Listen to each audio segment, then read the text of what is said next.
Começa agora um novo episódio do programa Mais Que Condomínios, um programa que vai surpreender você.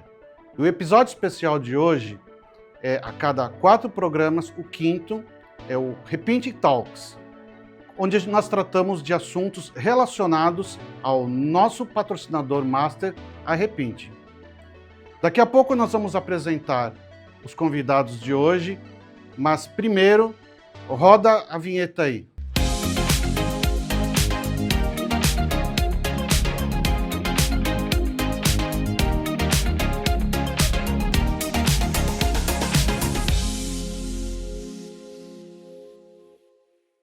Estamos de volta. Daqui a pouco vamos apresentar os convidados, mas eu queria pedir que você curta, comente e compartilhe o nosso programa. É o nosso jabá e isso incentiva para que tragamos mais episódios com bastante informação legal. Ao meu lado está Renato Retz, apresentando o programa, e Rogério Tacitani, e eu gostaria que vocês apresentassem os convidados de hoje. Hoje temos aqui o engenheiro Thiago, ele é o gerente da Repinte a nível Brasil. Thiago, prazer enorme ter você aqui, meu amigo. Prazer é meu. A gente já estava batendo um papo, já te conheço, mas é o Brasil inteiro que está te assistindo, então se apresenta. Sou engenheiro, sou formado há mais de 10 anos, já atuo nesse ramo de restauração há quase 9 anos. Hoje eu estou fazendo uma especialização no ramo de patologias e hoje eu atuo tanto na parte de orçamentos, com o acompanhamento da empresa na parte operacional, nas franquias. Então essa é a minha demanda, eu acompanho... E para as moças que estão assistindo, é casado, é solteiro, tá procurando, não tá? Tem muita gente assistindo. Bom, minha esposa tá vendo, com certeza. Então é casado, esqueça. Casado. Não tenho filhos, mas tenho um pet que eu brinco que é a senhora da casa, já com 16 anos, que a gente está aí acompanhando para ela poder... Qual o nome da... É a Preta. A Preta, bom nome. O nome já diz o que ela é toda pretinha, tadinha. A gente já sabe que não é um caramelo. Não é um caramelo. Aqui está o Leonardo, o engenheiro Leonardo. Quem assistiu o primeiro Repinte Talks já conhece. Léo, fala um pouco de você aí, do que você faz na Repinte, para quem não viu o primeiro. Quem não viu, volta, mas ele vai falar aqui de novo. Perfeito. Sou engenheiro Leonardo, diretor da empresa, atual responsável técnico pela Repinte. Eu, além de fazer a gestão da empresa administrativa, eu também tenho essa formação, eu acabo atuando na parte operacional, sendo o back-office de todo esse time que nós temos aí de atendimento, né? Então eu tenho todas as demandas que uma diretoria tem, além das emissões e acompanhamento de obra, emissão de RT e acompanhamento das obras que o nosso time operacional faz, eu acabo controlando a qualidade disso também. Quer mandar um oi pra patroa? Claro. Amorzinho, beijo pra você, te amo. Filho, te amo também. Tem o meu ruivão lá, eu falei, minha esposa e eu deixamos a nossa contribuição para o mundo, um ruivo. Está em extinção, então a nossa contribuição está feita. Eu ia pedir para o Thiago, o Léo, no primeiro programa que ele participou, ele contou como é que ele chegou nesse mundo, né? Que ele começou lá limpando o chão lá do São Paulo e chegou até diretor da empresa. Exatamente. E você, como que pintou a história da restauração predial na sua vida? Foi depois da faculdade? Foi antes? Conta um pouco dessa história. Na verdade, foi durante a faculdade. Eu brinco que foi... Eu acredito muito que as coisas acontecem no momento certo.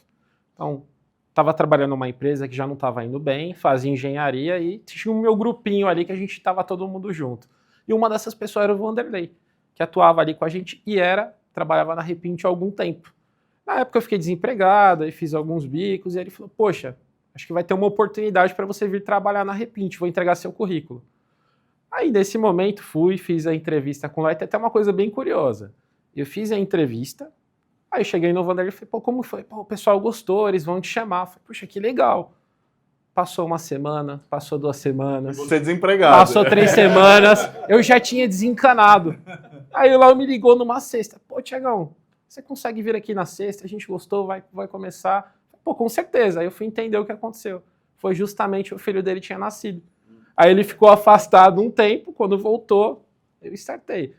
E aí eu comecei na Repinte fazendo orçamento. Então eu ajudava com o pessoal ali na parte de atendimento telefônico, fazia orçamento, comecei ir para a rua, organizar tudo, e fui galgando aí, crescendo. Hoje a gente está aí. A gente vai falar um pouco hoje, né, sobre essa dinâmica comercial e operacional, né?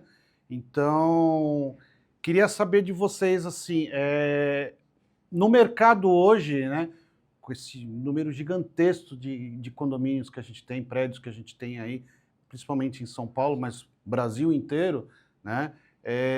Como que vocês estão sentindo essa evolução e a procura do mercado, né, por empresas como a empresa de vocês?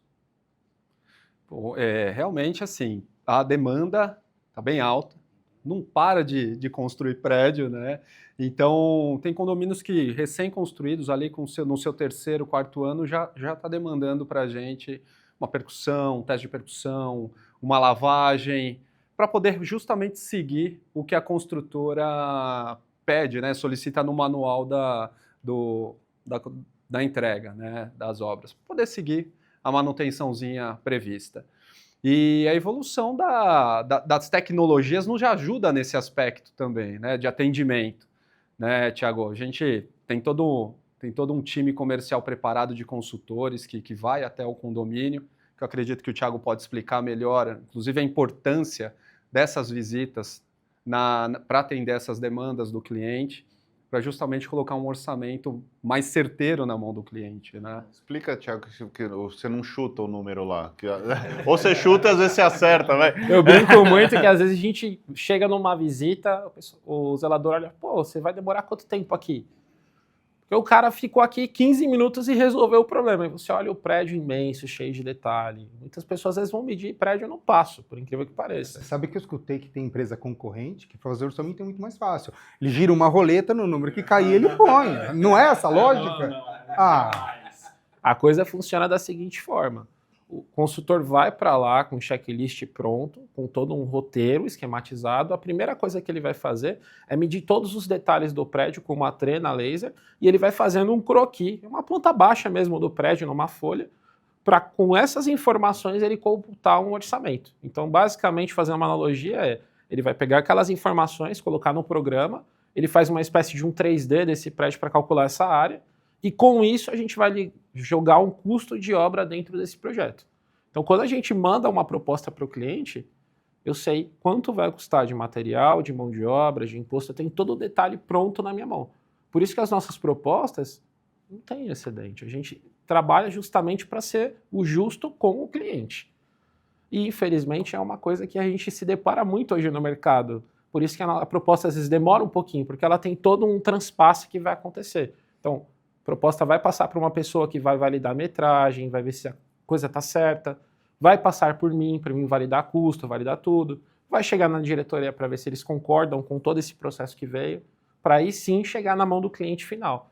Tá? Então, o processo é basicamente dessa forma. Esse 3D que vocês fazem, então, isso daí depois vai para o cliente ver como isso foi feito ou não? Não, na verdade, o que eu falo de 3D é um cálculo dessa área bruta do prédio. Sim, mas como foi feito esse cálculo, vocês mostram para o cliente, para ele entender de onde chegou esse número? Quando o cliente recebe, ele tem uma planilhinha que vai ter essas metragens. Então ele vai saber, olha, eu tenho aqui de fachada 3.000 metros, eu tenho de parede e teto sacada X metros, eu tenho de muros no meu fundo do prédio X metros, de muros vizinhos Y metros, tudo separadinho por áreas para ele poder computar tanto valores quanto a metragem. É interessante, né?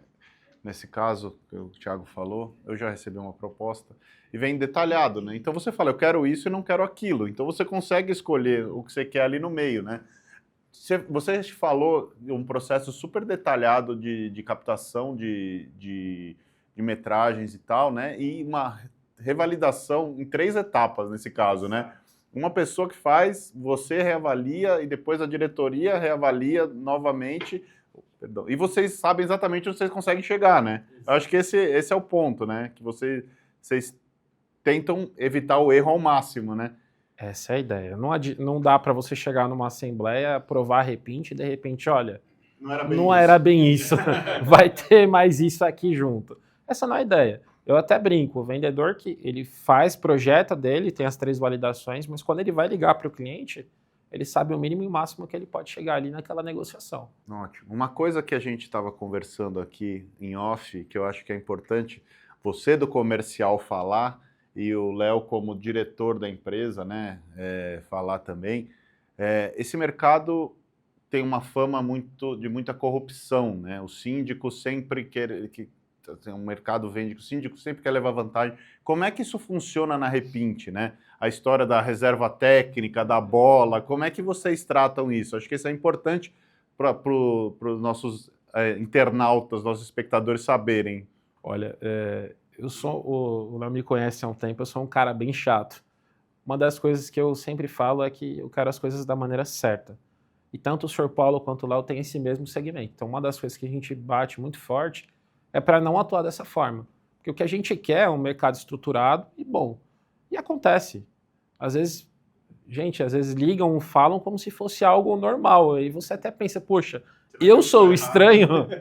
Mas a gente não trabalha dessa forma. Existe um compliance dentro da empresa justamente para a gente não ter esse tipo de problema. Para quem não sabe o que é compliance, é você garantir que a tua empresa siga todos os procedimentos internos dentro da legislação existente ali no teu estado e na tua cidade. Mas só para resumir, então quer dizer que aquele profissional que vem, aquela pessoa que se intitula síndico, né, que é um esportista, que adora uma bola, não tem mais vez no mercado. A ideia é, vamos tirar esses jogadores de esporte e trazer os profissionais. É exatamente essa a ideia. Quando eles pedem, a gente muitas vezes acaba se retirando ali da cotação e preferimos não participar. Não só o síndico que é esse esportista. A gente vê muito empresas que a hora que você abre as cotações, né, os pedidos de cotações, aí o cara fala, então você já tem a metragem aí? Se você tiver uma outra proposta, fala para mim, de repente eu consigo fazer alguma coisa. Então, assim, o pessoal que está assistindo, que é síndico, fuja disso, né? Parece algo que vai ser benéfico para você, mas não é, né? E os colegas aí que são chegados, né, a receber bola de prestador de serviço, né? Cuidado, você tem que prestar um bom serviço para os condomínios, né? E você agindo dessa forma, você está fazendo exatamente o contrário. Então, assim, o mercado está de olho, o mercado está cada vez mais profissional, então fica ligado, porque o que você está fazendo não está sendo bom para o mercado. E sabe o que é interessante nesse aspecto aí? É que assim, o maior problema que a gente tem, a maior barreira hoje nesse mercado é isso. Então nós perdemos contratos bons para empresas medíocres, né? Porque estão pagando alguma coisa para o condomínio. Então você tem um valor X, essa empresa medíocre está pagando X menos 20%, 30% e ainda pagando a bola para a pessoa. A conta não fecha. A conta não fecha, mas assim... Ela não entrega o que ela prometeu. Exatamente. Então, o ponto é esse. Então, nunca vai dar certo um negócio desse, porque assim, o cara vai tirar de algum lugar. Esse cara, com certeza, não vai tirar do bolso. Esse cara vai tirar do condomínio. Então, se é uma demão que o cara tem que dar em um determinado lugar, aquela demão, se der para passar sem dar aquela demão, o cara vai fazer passar. Se der para dar uma demão a menos, ele vai fazer. Se der para batizar tinta, ele vai fazer. Infelizmente, existem empresas que fazem isso. A gente, poxa, lida com isso o tempo todo, né? Então, quando a gente busca essa questão de compliance, a gente busca realmente atender o cliente da melhor forma possível. A Repint é a única empresa que tem ISO 9001 nesse segmento. Nós somos pioneiros nesse segmento até da implantação da ISO. Então, quando veio a ISO em 2017, a ISO veio para poder construir procedimentos, processos de forma validada para justamente a gente errar menos, vamos dizer assim, e entregar o melhor para o cliente. Então, todo esse trabalho feito visando só a melhor garantia para o cliente, a melhor prestação de serviço, o melhor material. Então tem todo um time que trabalha voltado para isso. Ele tinha mencionado para a gente que eles têm ESG, né? A gente tem uma agenda ESG que nós seguimos, né? Por exemplo, eu acabei de terminar o meu MBA em ESG pelo IBMEC, então eu consegui implantar algumas coisas dentro da empresa, por exemplo, o reaproveitamento das latas, o descarte correto, a conscientização desses pintores, por exemplo, em relação a uma lata limpa, um balde limpo para poder devolver para reciclar, a instalação de painel solar dentro do nosso escritório para ter uma energia mais limpa, a frota, a gente está começando a comprar motos elétricas para poder a supervisão e a comercial rodar. Então a gente tem um olhar voltado para algumas coisas que fazem todo sentido para o nosso segmento, né? Então se cada um de nós fizermos um pouquinho que cabe a nós, o negócio vai evoluir, vai ser muito bom. Antes do Renato falar, eu queria só falar, que você estava falando do negócio da tinta batizada e tal, né? Mesmo que isso não aconteça, vamos supor que vocês tenham batido 100, o outro tenha batido 99, ganhou a concorrência e deu 5% para o síndico. O síndico ainda está prejudicando o condomínio porque esse 5% podia ter sido dado em desconto para o condomínio, entendeu? Então, assim, não é porque você escolheu mais barato de forma adequada e você ainda tendo essa prática, você segue prejudicando o condomínio. Só queria fazer essa parte aqui porque é importante. E essa questão da ESG, né, voltando, a gente está fazendo aqui, a Gabor está fazendo umas palestras sobre isso aqui, né? E é uma coisa que está super em voga hoje em dia, né? E fala-se sobre o ESG, mas fala-se praticamente só sobre o meio ambiente, que é o environment, né? Sim. E a questão social, eu sei que vocês têm uma ação bem importante lá na Repint também, né? Sim. Falar um pouquinho sobre essa questão dos funcionários, como é que vocês tratam? Claro. Então, assim, além do social, tem a governança, né? Sim, é que a governança, a gente já falou um pouco. Né? A governança é espetacular para a gente, envolve todas essas outras questões que a gente abordou agora.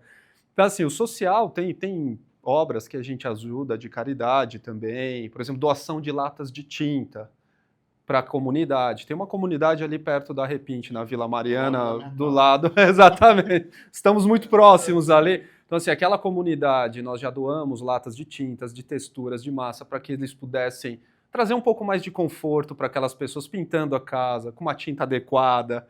Né? Não é aquela tinta que vai deixar a casa toda mofada, né? Porque tem umas tintas que, se não tem qualidade, não vai trazer benefício nenhum. Então, esse tipo de doação nós já fizemos para o pessoal. Com os nossos funcionários, eles têm alguns benefícios interessantes. E eu acredito que, assim, o que me deixa muito mais feliz foi nós conseguirmos ter implantado a Universidade Repint. Nós chamamos de Repint-se. Então, essa é como se fosse uma universidade online, onde todos os funcionários têm acesso a todos os procedimentos da empresa, padrão de execução, e a treinamento e cursos voltados para poder comportamento, poder se comunicar bem com as outras pessoas, porque quer queira, quer não, nós estamos na casa das pessoas, né? Então a gente tem que levando a bandeira da empresa, né? Levando a bandeira da empresa. Lá ele é a Repint. Então a gente tem que saber entrar e sair de todos os lugares, né? Então foi uma conquista que nós tivemos esse ano, no começo desse ano, essa implantação dessa universidade, vamos dizer assim, dentro de casa, que assim, todos os funcionários ficaram super satisfeitos com isso. A gente fez visando realmente na melhoria e na evolução da empresa e dos profissionais que nela estão. Até porque, assim, a empresa é feita de pessoas, né? E no nosso ramo, principalmente, é aquela mão de obra que vai ser determinante para a gente manter o cliente ou não, né? É a linha de frente da Repint nas obras, são esses caras, né? E é muito mais barato, desculpa, só para finalizar, é muito mais barato reter o talento do que você buscar de novo no mercado, exato, né? Demitir, recontratar, meu amigo, pode ser que você recontrate ainda um cara pior do que você demitiu, né? Muitas vezes perder para um concorrente. Para um concorrente, exatamente. Eu vou fazer 2 perguntas curtas, porque eu quero chegar num ponto que é um desafio e é o que eu queria lançar. Então, vamos lá. Lembrando que é o Brasil inteiro que está aqui assistindo, então vamos tentar pensar a nível nacional. Primeiro, o mercado que vocês atuam, É um mercado que já está consolidado, correto? Perfeito. Tá. É um mercado que hoje as empresas, vamos dizer ali, os top players, se falam, se conversam ou ainda não? Sim, tem uma conversa, mas, vamos dizer assim, menor do que deveria ser, na minha opinião. Meu desafio, não só para vocês, mas para todo mundo que está vendo aqui, por que vocês não tentam para melhorar o nível? Porque a gente acabou de conversar sobre, cara, corrupção. A gente acabou de conversar sobre ESG, sobre compliance, sobre várias coisas importantes, e eu tenho a impressão de que, cara, 90% do mercado não tem isso. Por que o mercado não se junta para tentar elevar esse nível? Então, minha sugestão, crítica e ideia é: tentem conversar entre os top players, que os top players juntos, imagina o poder que vocês não vão ter para ampliar, por exemplo, a Universidade Repinse. Se em cada mercado os top players se juntassem para vamos eliminar a corrupção, porque é muito fácil. Se você já sabe, vamos supor, o condomínio Abobrinha, o cara vai e pede, vocês não vão fazer. Cara, já avisa os outros. Galera, cuidado, o Abobrinha tá pedindo bola. Cara, vamos refutar serviço para esses caras, até que eles entendam que ou você faz o melhor para o teu condomínio, ou o teu condomínio não merece o melhor. Realmente é algo super interessante, né? E daria para fazer. Seria o caminho? Dá para fazer. Não está distante, né? Mas dá para fazer, dá para mas fazer. dá. Dá para fazer, é querer. Vai ser um trabalho complicado no começo? Vai. Você vai chegar nos 2, 3 concorrentes? Um não vai querer, mas o outro vai. Começa com vocês dois. A hora que começar a andar, os outros que não entraram, pô, vem! Porque quanto mais força, mais players vocês tiverem, porque é o mercado de vocês para daqui a 10, 20, X anos, né? Então, assim, o quanto mais a gente melhorar esse mercado, e assim, eu tô dando essa dica para eles, porque vai melhorar o nosso, né? Imagina o mercado de sindicatura, o mercado do condomínio, se todas as pessoas que fornecem ali, que são algum tipo de prestadores de serviço, vierem todos com ESG, todos com compliance, todos com a intenção de realmente fazer o melhor da maneira possível. Cara, Mas vocês viram, desculpa te cortar, vocês viram o insight dele, que ele acabou de criar a concorrência solidária, não tem aquela vigilância solidária, ele criou a concorrência solidária. Muito bom. Exatamente. Muito bom. Eu acho assim, eu não me importo de perder numa concorrência por um outro síndico, que eu sei que tem um nível de conhecimento igual, uma dedicação igual, que se esforça para ter a mesma qualidade.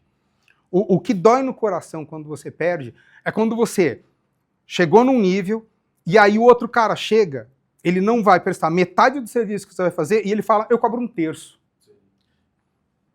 Esse é um ponto focal com a minha equipe que a gente encontra praticamente ele toda semana. Às vezes você vai comparar um orçamento, o síndico fala, olha, tenta chegar no valor tal para a gente poder fechar, porque eu quero fechar com vocês, eu gostei de tudo, só que eu vou ter que levar para a Assembleia. E aquele valor muitas vezes não paga seu material e nem sua mão de obra.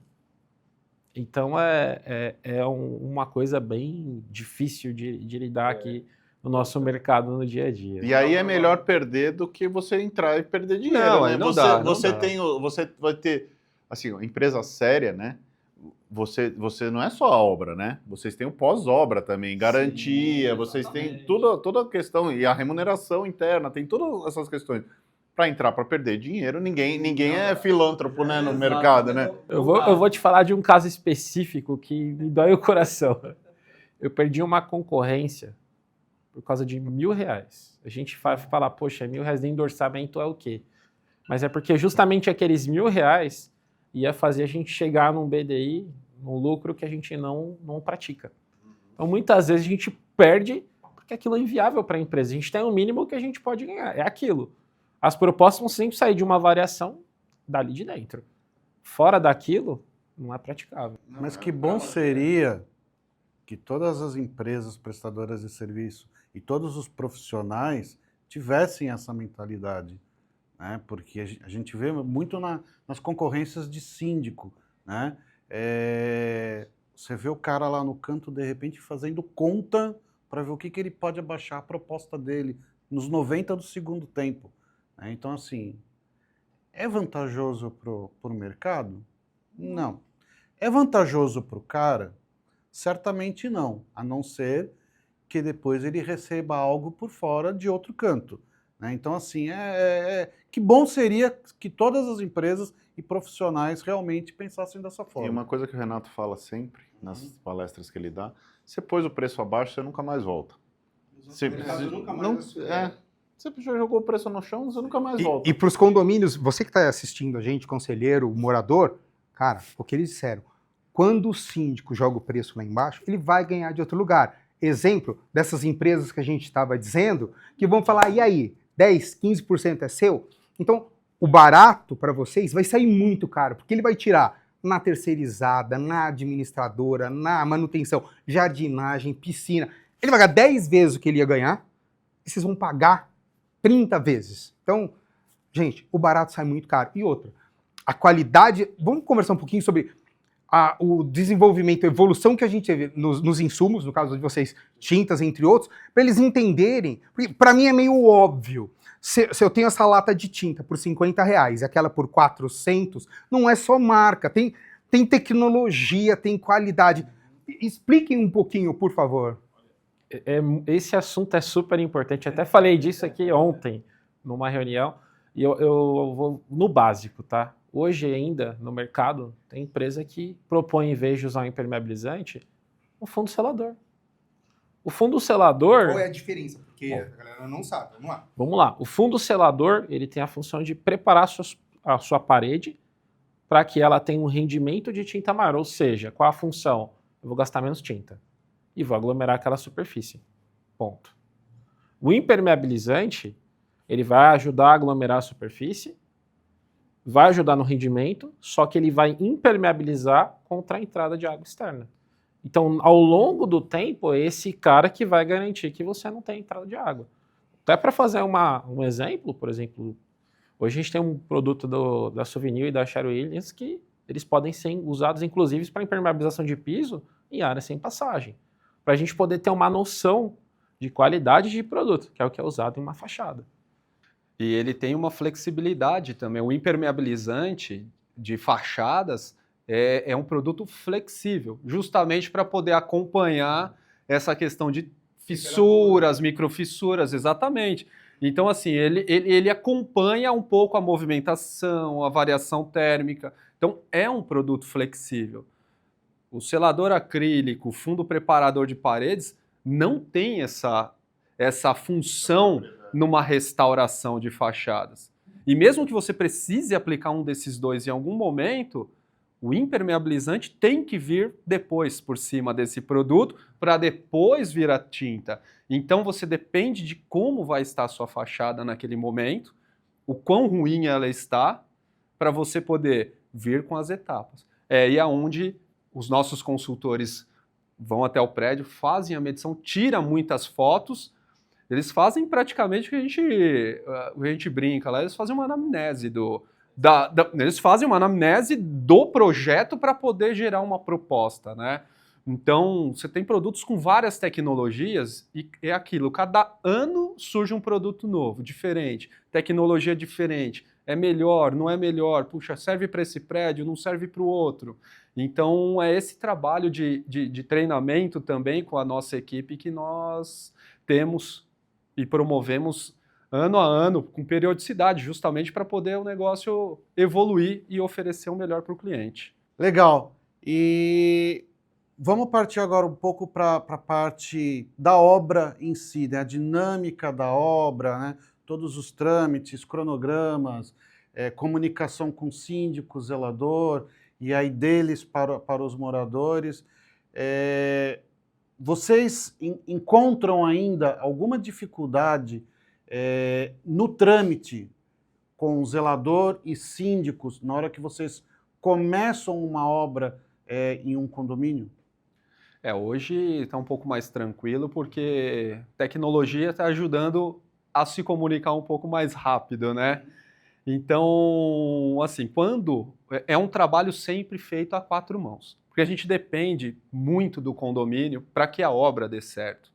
né? Então é uma parceria fechada. Até o pessoal fala, pô, daqui a pouco vocês vão ter que pagar o salário do meu zelador aqui, porque ele está trabalhando para vocês. Mas efetivamente, o zelador ou manutencista, aí depende do tipo de condomínio, ele tem esse papel importantíssimo para a gente, porque ele é o elo de comunicação, né? É o elo de comunicação. Então você tem o WhatsApp lá do zelador, você troca os comunicados para o zelador para colocar para os moradores. Então, quando é uma via de mão dupla. Então, quando existe a colaboração e o trabalho é feito a 4 mãos, é aquela obra que você pisca o olho, ela acabou, morador viu, acabou a obra e deu tudo certo. Mas quando tem interferência, quando tem alguma rusguinha aqui, algum ruído no meio do caminho, quando o zelador tenta influenciar um pouquinho para o lado que ele acha que é o síndico, aí é onde dá problema. Mas na maior parte das vezes, essa comunicação é importante, até porque a gente tem um time de profissionais super capacitado, né? Então você tem, a nossa tecnologia hoje, por exemplo, tem 2 softwares que a gente utiliza para controlar as obras, né? Então um deles é o Diário de Obras, que é onde o síndico e qualquer morador, se o síndico quiser, que tenha acesso, né? Vai ter acesso aos relatórios de obras, às fotos que são colocadas lá. Então hoje você tem uma comunicação praticamente simultânea, em tempo real, do que está acontecendo na obra, caso ambas as partes queiram, né? Então facilitou um pouco nesse aspecto, nesse acompanhamento, vistoria com drone, supervisão com drone, então tudo isso ajudou bastante a gente no acompanhamento da obra. Xerifão sempre vai ter nos condomínios, né? Sim. Ou o síndico, ou o zelador que acha que manda mais que o síndico, né? Então aí fica... que entende mais de pintura. Exato. Empresa, né? Então fica a dica aí pro pessoal que está assistindo, você zelador, você síndico, né? A partir do momento que você contrata especialistas para produzir valor para o condomínio de vocês, né? No caso deles, a restauração da fachada, segue o especialista, né? Trabalha junto com ele, ouve o que o especialista tem para dizer, que ele está lá exatamente para isso, para ajudar vocês, né? E o síndico também, o profissional geralmente, né? Ele está lá para ajudar, não está para atrapalhar, né? Exatamente isso. Uma coisa que me ocorreu agora, até uma pergunta mais fora do comum, você faz a parte de orçamento e você entrega para o operacional para tocar, certo? O Léo coordena tudo, né? Já aconteceu de você ter que chegar lá para o operacional, voltar no comercial e falar, meu, o que você fez aqui, cara? O que aconteceu? E qual é o que foi que deu errado nesse meio do caminho? Acho que isso é interessante saber, né? Pô, você chega lá, vocês têm todo um processo da precificação e tal, mas às vezes, na hora do vamos ver, é outra coisa, né? Até para mostrar que até os especialistas falham. É o que eu falei, a empresa é composta de seres humanos. Exatamente. E nós falhamos, né? Não tem ninguém que é infalível, né? Então, obviamente que a gente comete alguns erros também, vamos dizer assim, na precificação. Só que a parte boa, entre aspas, desse erro é que a gente consegue pegar antes do contrato assinado. Por quê? Depois que você tem toda a precificação que o condomínio fala, olha, Repinte, quero contratar vocês, fechamos o contrato aqui, volta para dentro de casa, reavalia o contrato, justamente por quê? Porque se falha o contrato, a precificação e a obra se torna inexequível para a gente tem um contrato assinado onde eu vou ter que pagar uma entregar, multa. Né? Tem que entregar.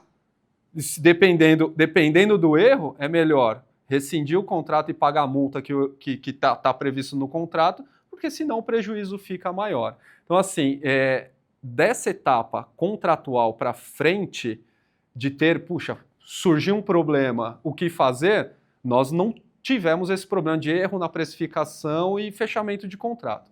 Não tivemos e dificilmente vai acontecer porque tem as travas, né? Mas já existiu problema de precificação, a hora que o cliente falou, olha, chegou, quero vocês. Na hora que volta para dentro de casa, vamos lá. Vamos agora detalhar ainda mais esse contrato. Opa, complicou. Não dá para praticar esse preço. porque aí foi uma falha de análise. Por mais que você tenha toda essa cadeia de pessoas olhando, falhou. Hoje a gente tem um nível de assertividade muito grande, né? Mas, por incrível que pareça, nós tivemos uma questão de um contrato aqui de precificação errada, que eu errei na minha análise. Eu fiz a análise errada, simplesmente passou alguma coisa por mim, naquele dia não devia estar bem, passou alguma coisa, e aí nós precisamos voltar para o cliente falando assim, ó, e nesse não tinha minuta de contrato ainda nada, era só uma proposta renegociada. E aí eu tive que ligar para o cliente e falar, olha, fiz o meia-culpa, porque fui eu que falei, olha, errei na precificação, não considerei XYZ coisas, o preço certo para a empresa ganhar o mínimo previsto é esse, diferente daquele que você... Então, nesse caso eu tinha subestimado o orçamento em 20%, é bastante coisa. 20% de um orçamento é bastante coisa. Então, liguei para o cliente, pedi desculpas, coloquei na mão do cliente. Perdemos o contrato? Perdemos o contrato por quais motivos? Falaram que depois foi preço, que aí a gente ficou fora, mas pelo menos a nossa parte para com o cliente, a transparência e a honestidade para com o cliente foi cumprida. Errei, vi antes de assinar o contrato.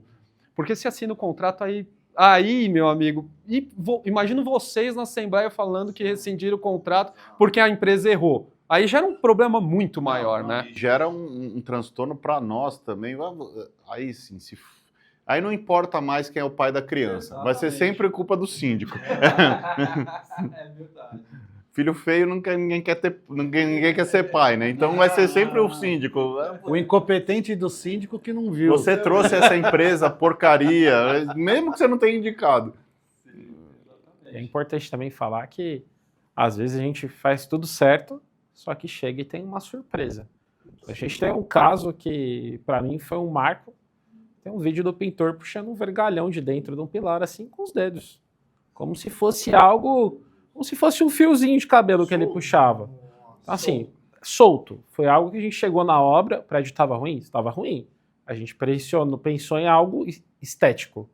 Só que quando começou a mexer, entendeu que era algo estrutural. Então aí tivemos que parar a obra, vem calculista, avalia tudo, calcula reforço. Não é uma coisa que a gente mexe, mas naquela situação a gente ainda absorveu aquilo, passou um aditivo na época para poder restaurar, porque são coisas que é difícil. Então até faço um apelo para vocês. Quando souberem dos detalhes do prédio, passem para a gente. Ontem, inclusive, tive uma reunião num condomínio que eu achei sensacional. Eu sentei na mesa, olharam para mim e falaram, olha, os problemas que eu tenho é esse e esse. Poxa, que ótimo, agora vamos trabalhar para resolver ou minimizar. Algumas coisas não tem como resolver. Outras a gente consegue minimizar para poder dar uma durabilidade legal. Então também tem esse nuance que pode acontecer. Bem lembrado, e até uma dica para o pessoal, né? Que muitas vezes sabem do problema, mas tentam mascarar, né? Mas a verdade vai aparecer durante a obra. Então, bem tocado esse assunto aí que você trouxe, porque realmente, assim, a gente... Tem vários casos de condomínios que a gente acaba, obviamente, descobrindo durante a obra, mas como você relatou, né? Às vezes o síndico sabe, o condomínio sabe, né? E vamos ver o que vai dar, né? E o problema é grande. E às vezes sai mais caro, né? Porque aí você vai fazer um aditivo contratual, sai mais caro. Então, se de partida a gente consegue levantar a maior quantidade de informações possíveis, melhor vai sair o orçamento, mais certeiro vai ser. É o momento de trazer todas as informações. E o pior cenário?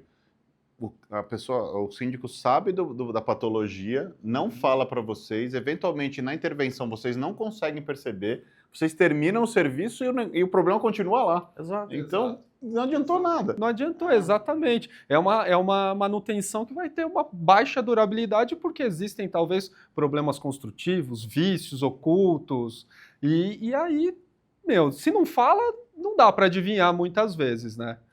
É isso. Muita coisa a gente consegue enxergar, só que tem detalhes que não tem o que fazer. Vou dar até um exemplo bem rápido. A gente fez uma obra, chegamos na obra, todo mundo tinha problema de entrada de água, foi falado, a gente foi entender. A fachada do prédio era um pouquinho mais alta que a janela. Foi entregue assim. Então, ou seja, a água que vinha de fora ia para dentro. Era surreal. Então a gente fez um paliativo ali para eles poderem depois se ajustar com a construtora, para poder ajudar, minimizou uma parte, mas é aquilo. A gente pegou, chegou, entendeu, depois explicaram realmente acontece em 90% dos casos e é difícil. Interessante, né? Vocês devem ver coisas malucas, né?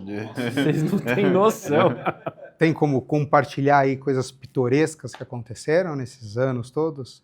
Dá, eu acho que dá para você conversar, né, falar, Tiagão, das medições aí que nós já fizemos. Eu vou contar uma delas só. Teve uma medição que nesse dia estava eu e o Thiago junto. Era um prédio grande, então, para ser um pouco mais rápido, para agilizar, quando é um condomínio maior assim, 2, 3 torres, a gente costuma ir em dupla, né? Então, nós fomos até o condomínio, chegamos lá, entramos, estava medindo o prédio, de repente chega um monte de viatura da Polícia Federal, fazendo aquele barulho de praticamente derrubar a porta do condomínio. E aí depois da algazarra toda, que a gente saiu do prédio, aí entendemos qual era o problema. Eles foram buscar um traficante que morava na cobertura do prédio. Falei, nossa senhora, essa é umas histórias assim que mais marcou a gente, porque foi um caos. Aquilo que a gente vê na TV, em filme, foi o que aconteceu lá. Eu falei, nossa senhora, que coisa de louco isso aqui, né?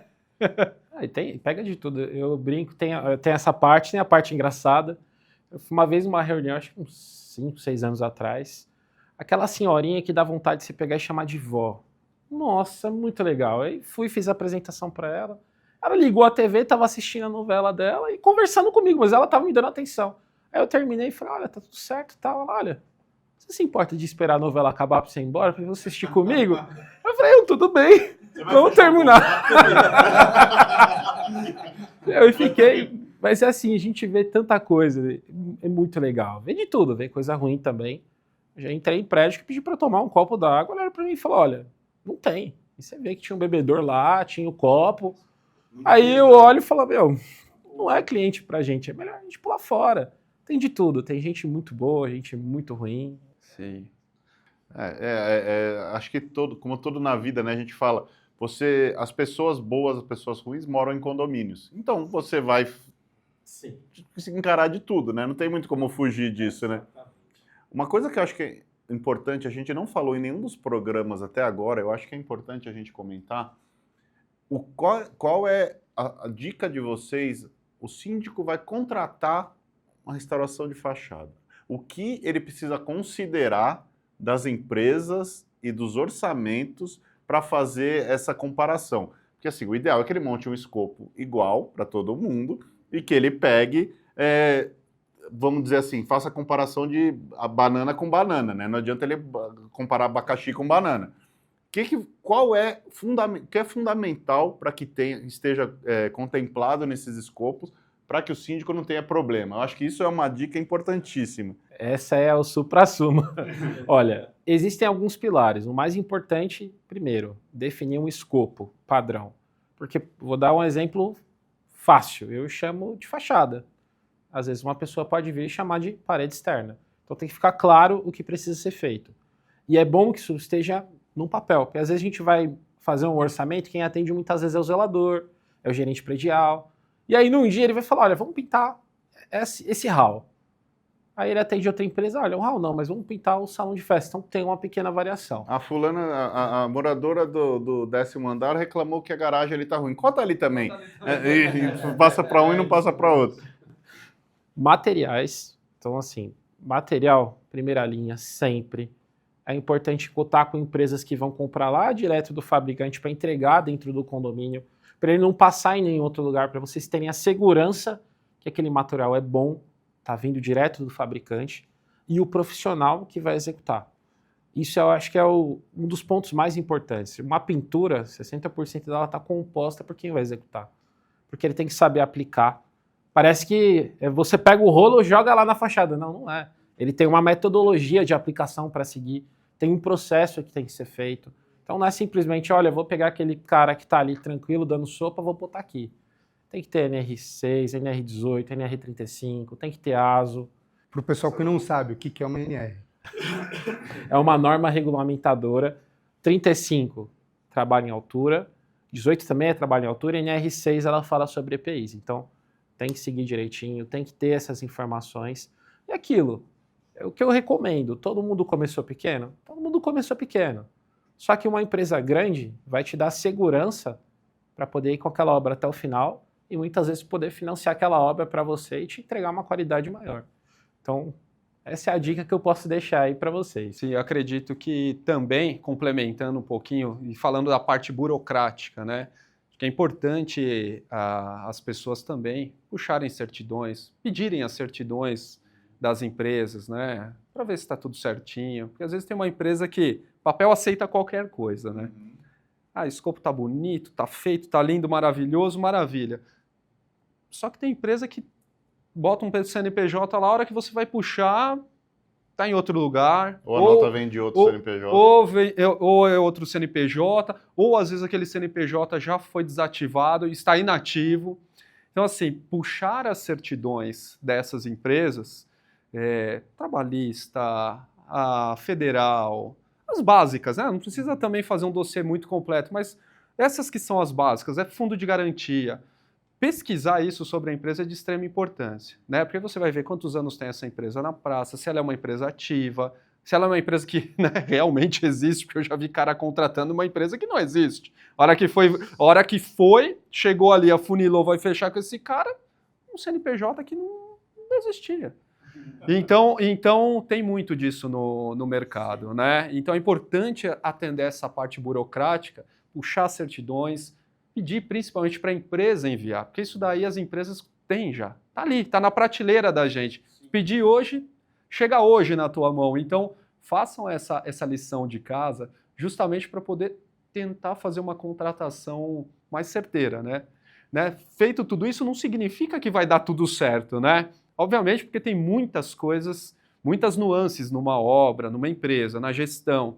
Mas tentem dar a oportunidade para a empresa se apresentar também. Agora, vamos partir para o fim da obra. Terminou a obra. Queria falar com vocês um pouco sobre os procedimentos após a obra em relação à garantia, né? Porque a gente tem assim muitas questões assim, a hora que termina a obra, começa a aparecer pontos de infiltração, que muitas vezes não é nem da questão da fachada, não foi algo que foi tratado, né? Talvez era algum problema que já existia antes, né? Já teve alguns casos que eu presenciei que já era um problema antigo e o cômodo tinha papel de parede, e eu sei que papel de parede acaba trazendo mais problemas em relação a isso. É legal dele falar sobre o Exato. papel de parede. Ele já então, me deu assim, uma aula sobre isso. Então, eu queria que vocês falassem em relação a essa parte da garantia do pós-obra, né?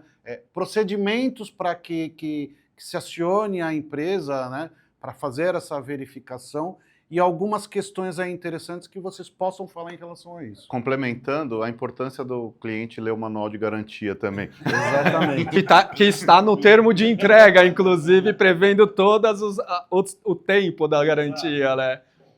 Basicamente, finalizou o projeto, a gente faz um termo de garantia, tem um manual, que vai estar toda a especificação do que foi usado, os cuidados que você precisa ter e o manual dessa obra. Então, do que você precisa tomar alguns cuidados ali para garantir que ela vai ter a durabilidade. Falando em específico de garantia, a única coisa que a gente pede, tira uma fotinha da área que está com problema, manda para a gente, entende se aquela parede realmente é fachada, porque eu brinco, a gente vira caça-vazamento, eu já virei, porque você chega, o problema está ali, mas ele está vindo daqui, e aí você precisa entender, porque não adianta simplesmente, manda o cordeiro descer e dar uma olhada. Ele desceu, olhou, não viu nada, acabou, mas o problema persiste, então a gente ainda acaba entrando um pouquinho desse lado. E prédio, eu brinco muito, acho que de tudo que a gente atende de assistência técnica, eu te falo que uns 70%, na maioria das vezes, é mofo. E mofo é triste. Eu sou gordinho, Estou com 110 quilos. Então você imagina, minha respiração solta calor. Eu tenho entre meu quarto e minha sala um tanque de 500 litros. Sou fanático em aquário. Então tenho muita umidade. Minha esposa é um morcego, então ela só dorme com tudo fechado. Às vezes eu acordo à noite e minha parede ela tá suada. O vidro tá suado. O mofo, para ele propagar, o que ele precisa? Umidade, que é propiciada pela condensação. Lá fora tá frio, dentro daqui tá quente, você tá respirando calor, gera gotícula. Falta de iluminação. Então por isso que ele aparece às vezes atrás de cortina, às vezes atrás de onde está sua cama, numa área que está um móvel. E falta de circulação de ar. É deixar realmente a unidade aberta para esse ar circular, para você poder evitar. E ele é triste. A partir do problema aqui, o mofo apareceu, você tem que eliminar ele. E a eliminação dele é difícil. Ele é uma erva daninha. Onde ele pega, você vai passar lá o produto e ele vai continuar. Por exemplo, a primeira coisa que a gente faz é, pega o cloro e passa. Isso que eu ia falar, do cloro. Não pode. O que acontece? A água sanitária, ela é água e cloro. E o cloro é volátil. Ele vai sair daquela composição, que sobra é água.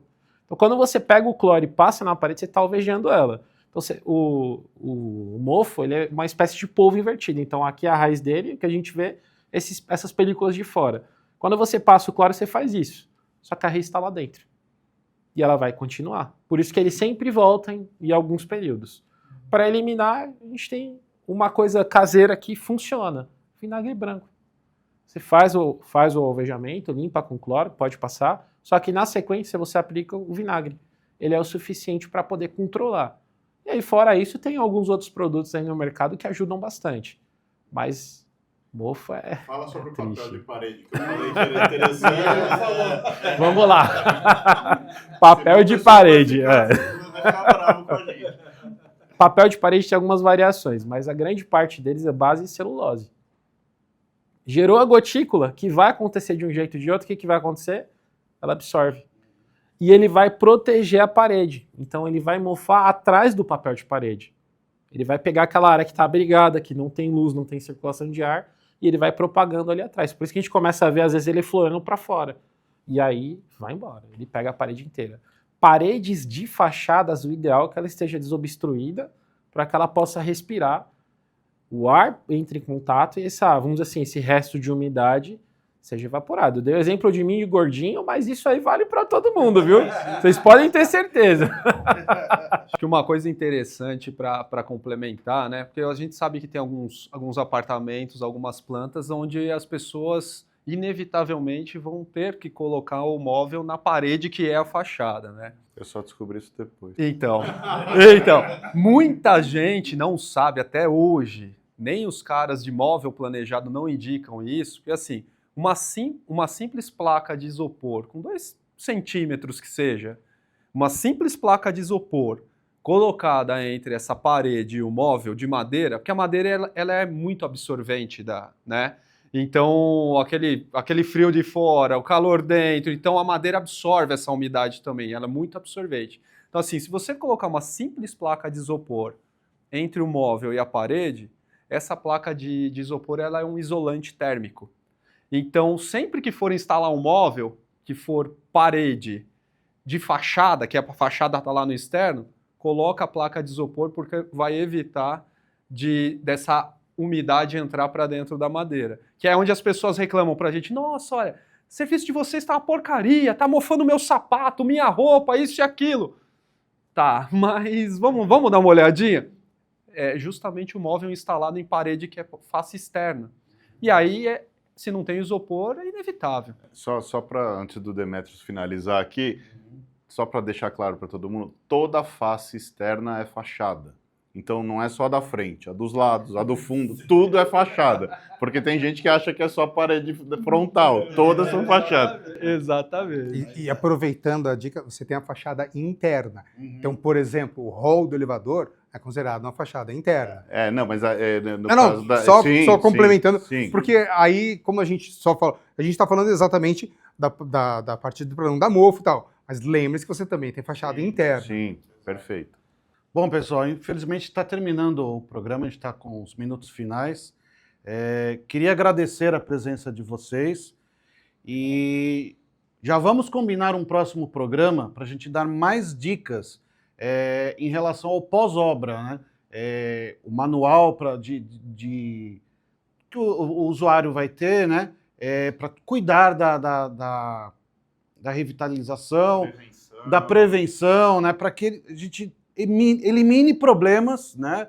E reduza os chamados para tanto a Repint e outras empresas em relação à garantia, né? Muitas vezes a gente acompanha, vocês fazem a vistoria e não é nada em relação à fachada. Então, fica uma dica aí para a gente fazer um próximo programa em relação a isso. Trazer esse manual em audiobook, porque daí o cara vai escutar em vez de ler. Show. Fica a ideia aí para vocês. Fica a dica, tá? A dica aí. E a gente sempre pede para que no final, cada um passe uma mensagem final para quem está assistindo, né? E traga aí algo que agregue, né, mais conhecimento para o pessoal que está aí assistindo o nosso vídeo, é sedento por conhecimento. E se quiser deixar o contato também, e né? deixar o contato de vocês, né? Da empresa, né? E Instagram. E fica à vontade aí. Pode começar aí vocês aí. Bom, pessoal, quero agradecer vocês, primeiramente, pela oportunidade, pelo bate-papo. Foi muito bom. E para vocês de casa que querem se tornar clientes da Repint, conhecer a Repint um pouquinho mais, segue a gente no Instagram, tem bastante coisa lá, Repint_SP. Dá uma olhadinha no nosso site, que é repint.com.br. Lá tem todos os contatos, telefones, WhatsApp. Sempre que precisar da gente, seja para uma cotação que não vai fazer esse ano, vai fazer ano que vem, mas que vocês queiram um escopo definido de padrão de uma empresa séria, que conhece o que está fazendo, também pode chamar a gente, que a gente vai ter o maior prazer em atendê-los através dos nossos consultores. Obrigado pela oportunidade que vocês estão dando para a gente assistindo esse nosso programa. Um abraço e conte conosco.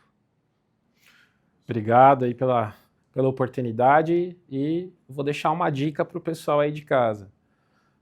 Pensem, em vez de uma pintura, fazer manutenção no seu prédio. Pintura dura 5 anos, fazer manutenção pode durar até 10. E vocês não vão gastar muito. Então dá uma ligadinha depois na Repint que a gente vai explicar para vocês como isso funciona.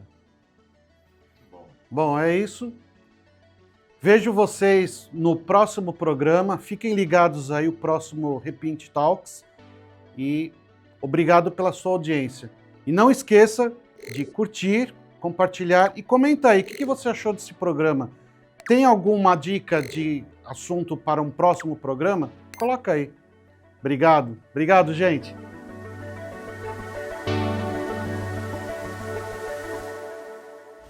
Conde TV. Informação de qualidade e credibilidade é aqui.